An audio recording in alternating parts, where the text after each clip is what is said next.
that voice is the first element of communication. However great you must be in the language, however great you must be in the aesthetics of the language, but the moment we open our mouths, we are being judged about our intelligences, about our abilities, about who we are, what do we bring on the table.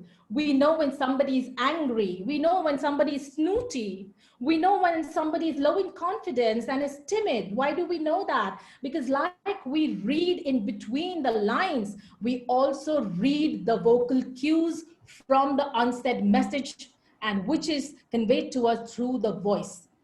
So how we sound, it is important to know how do I sound. The sound of our voice is the first connector. The attitude we are portraying, what do we want to project to the listener? Okay, at what speech am I talking? Do I have to speak consistently at the same rate, or can I increase it somewhere to bring in an impact? Can I decrease the rate of speech to bring in an impact? And how clear, and that is where the language comes into play. How clear are we about our pronunciation and diction is one thing, but also do we actually get rid of all the constrictions in our muscles and the vocal abilities? Because this vocal part that we have in our body is a huge instrument. If I go to the science of it, it is unending.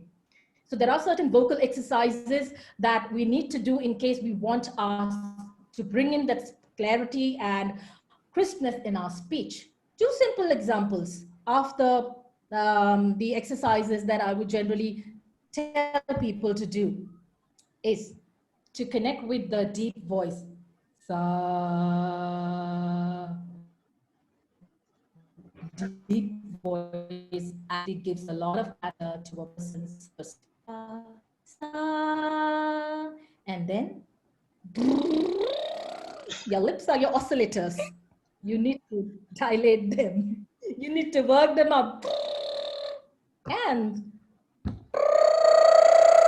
your tongue muscle, it's totally a muscle. Okay, there are many more exercises that we must do to bring in that clarity and crispness in our speech, because like GW has organized this seminar to drill in that message that sensual intelligences are important. We are actually connecting with people through visual, auditory, and kinesthetic intelligences.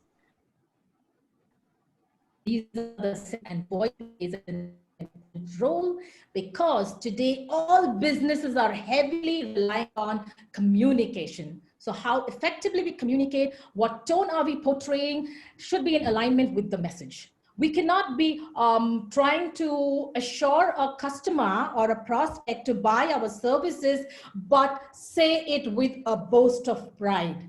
Pride with humility, if conveyed in voice, is great.